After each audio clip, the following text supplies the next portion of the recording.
It is that time. It is Tuesday, which means one very important thing here at My Golf DNA. It is Tour Pro Tuesday, and Jace and I are here inside the lab, and we are ready to bring you some exciting stuff. But before we do so, let's talk a little bit about the FedEx Cup this past weekend, what we got to see and what we didn't get to see, and that was Adam Scott making any putts, and Keegan Bradley getting out there and hitting the golf ball out of the center of the club face and doing the damn thing. So congratulations to Keegan Bradley. We are big fans. What'd you think of the golf this weekend, Jace? I think it was fun to watch. Seeing those guys hit those 400-yard drives and bombing it out there. They're hitting it a long ways. The golf course was 8,200 yards. But they were way up there in the air, weren't they? Elevation was high. A lot of calculations going on in between shots out there. There were. One of my favorite moments was the interaction that Keegan had with his caddy on 17 on Sunday, where his caddy pulled him off the shot and was like, let me reflect back on the yardage book from yesterday, just to give the sort of sense of comfort back over to Keegan. And they had a perfect number, and he had a great towering 5-iron into that green to about 10, 12 feet in behind the hole.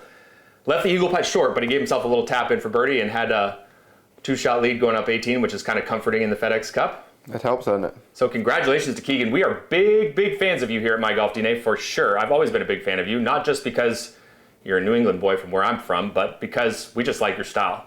We like the way that you play the game. We like the fact that you haven't had to change your golf swing at all to match up with the in vogue stuff that's going on out there. We know that it's Keegan Bradley swinging the golf club from 500 yards away because it's very much tied to his DNA. And we're excited to see what you're going to do in the Ryder Cup next year. There's a pretty good possibility that Keegan could be a playing captain. Playing captain. How exciting would that be? That'd be crazy. Hey guys, I'm going to go ahead and put myself in today in the 4-ball. Pretty awesome stuff. So congratulations, Keegan. We are excited for you today. We are kicking off a very big week. Probably the most important week that we've had here since we became My Golf DNA, Jace. Why is it important, Chris? Because we're going to be doing a very important video series on the most important topic that a lot of you at home struggle with, and that is sequence.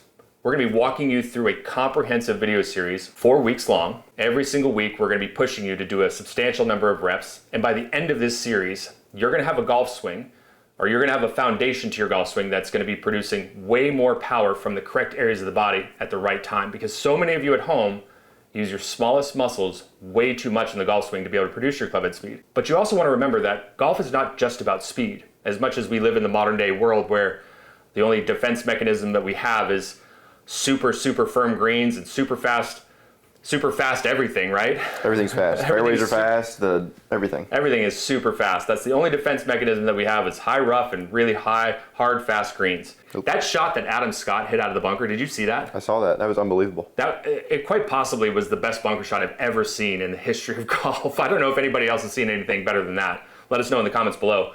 Also, let us know in the comments below what you think of the Saturday and Sunday pin locations. I actually think they should flip-flop it. I think they should make the Saturday pins on Sunday, on moving day, and then put the Sunday pins over on Saturday, toughen it up on Saturday, maybe water the greens Saturday night, soften it up a little bit, and let the boys go at it.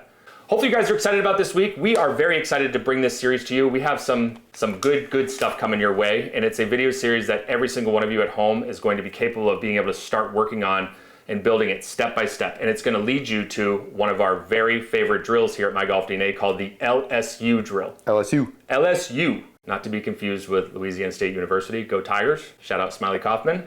It's the LSU drill is an acronym for load, separate, and unload. You're going to be able to move your body in space from beginning to end, from a static address position all the way to impact like you would see with the best players in the world. And you're going to be able to reflect back on this series, and you're also going to be able to get help from Jason and I along the way. Pretty exciting, right? Let's do it, Chris. Let's get to work. Because I know that you're ready to take on this new video series with us, do us a big favor, head down below and subscribe to the channel. That way you get notified when we start putting out the video content. And if you like today's video and you find that this information is helpful to you at home, then do us a big favor, hit the thumbs up button. And if you have any questions or comments, please feel free to post that up below. We love to help people play the game of golf. We love to answer questions. Now, let's get to work. Okay, so I know a lot of you at home have seen this sort of analogy that I like to use quite a bit here at My Golf DNA. And that is the slow zone, which you see up here in the red box. And then you have the acceleration zone, and then you have the speed zone. The speed zone is where we want the hands and the arms in the golf club moving its fastest. Actually, this is where we want the golf club moving its fastest. We want the hands and arms to accelerate through the acceleration zone down into here. But one of the things that I also want you to remember is that the hands and the arms are going to get moved and propelled through the point of contact by what the legs and the hips are doing. And if you start releasing the club too soon, then you can sacrifice the one key aspect that you also have to have with speed, and that's control. And I think that's something that Keegan does so well. And so when you watch this from a face-on perspective, as we start to load up to the top of the swing, you're going to see that he makes his patented sort of lateral movement into his trail side. He turns his body right at 90 to 95 degrees. And what you're going to see is that as his hands and his arms get up into the slow zone, this is where we want the body doing a lot of work to get transferred onto our lead side. It's not that the hands and arms are going to move their slowest, but we want the body to be the primary mover of the golf club at this point. We want to get ourselves fully shifted into our lead side, get somewhere between 75 all the way up to 90% of our weight parked underneath that lead ankle as quickly as we possibly can. Not to the forward part of the foot, which we'll demonstrate here in just a minute from a down the line perspective. Once that weight gets planted on that lead foot, then what we need to do is we need to continue to drive into the ground and rotate the hips open by using our lead side obliques. And what that's going to do is it's going to help speed the hands and the arms up down in front of the body.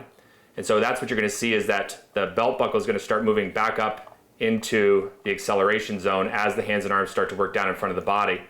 And I want you to pay close attention to the lead leg at the point of contact and then post-impact. You're going to see that that leg continues to straighten as his hands and his arms work up into the deceleration part of the golf swing. Pretty crazy, right? A lot of times people think that they have to have that left leg ramrod straight by the time impact starts to happen. That's not the case. If you start getting it ramrod straight, then there's a pretty good chance that you're going to release the club too soon. And that in turn is going to start getting you into a position where you could be maybe creating higher rates of closure. You want to think about speed being more or less down at the golf ball. But a lot of times what I'll tell people is try to get your max speed point somewhere out in front of the golf ball. Even though we can measure and see that the club is going to be at its fastest point just prior to impact, why would I tell you to try to get the club to go fastest out here? Well, because most of you struggle with releasing the club too soon. Most of you get out of sequence because it's very easy for you to move the club in space with your hands and your arms. So to be patient in that first part of the golf swing is very difficult. We always want to try to pull our arms down into the acceleration zone. We need to think about getting ourselves to stay disciplined and getting the weight transferred onto the lead side. And then once that weight hits that lead foot, then you can use that lead leg and lead hip as a source of acceleration, getting the hands and the arms down in front of the body, and then start the release a whole lot later than what you might think. And think about really driving that left leg and left hip out of the ground and getting your hands to move past the lead thigh and up into the sort of deceleration zone on the lead side of the body. And that's one of the things that you're going to be learning immediately in the second video of this series is you're going to be learning how to get yourself to move from a loaded and a separated position into an unloaded position. And you're going to learn how to link those movements together. Because what we have to remember is that the golf swing is not about positions. The golf swing is about movement. So many times we get fixated on certain positions in the golf swing that we lose sight of how to create movement around those positions. And that's what gets a lot of people into trouble. And I see it a lot of times with better players. Better players start focusing in on a hand and arm position at the takeaway or the top of the backswing. And a lot of times what that does is it starts to slowly start to shut the body down. It's a very common mistake. But also what I see from a lot of people is I see them not being able to rotate the hip properly in the downswing because they don't get their weight landing in the correct part of the foot.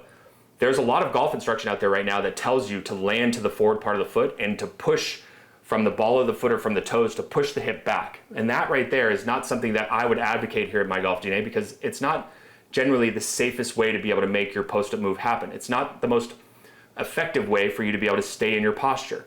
If you are focusing in on your weight moving more towards the ankle joint very quickly, then you can use that pressure underneath the lead foot to drive into the ground, but also you can rotate the hip with ease and not put your body in harm's way.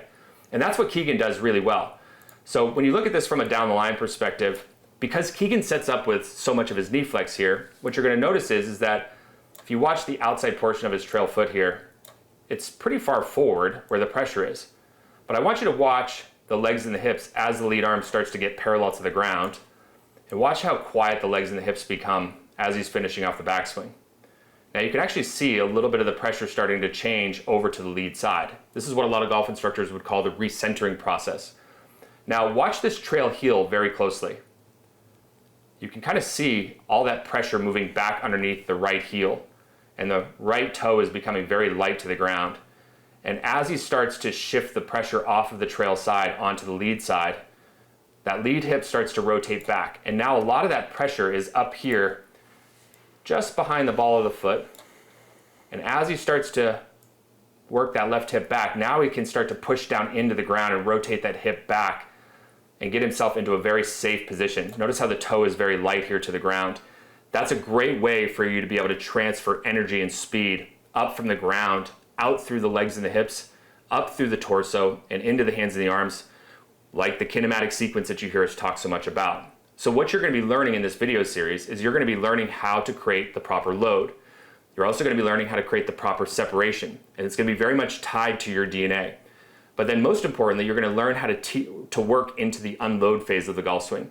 You're going to learn how to load, separate, and unload, and get your arms and your shoulders moved down into the acceleration zone so that you can start letting the club fly with some gusto, but you can also bring maximum control to your golf ball. Because there's one thing that Keegan does really well that you may not know.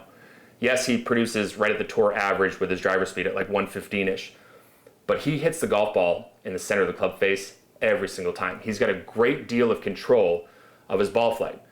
Go back and watch the way that he swung the golf club from Thursday to Sunday, and you'll see exactly what I'm talking about. He is a master of control. Yes, we don't hit every shot perfect, but golf is a game of misses, and how we manage our misses is what it's all about. You're going to have a system of movements that's going to allow you to start focusing in on the other areas of the golf swing, like managing your arms and your wrist and managing your release pattern once you have a good sequence of movements. We'll see you guys in the next video.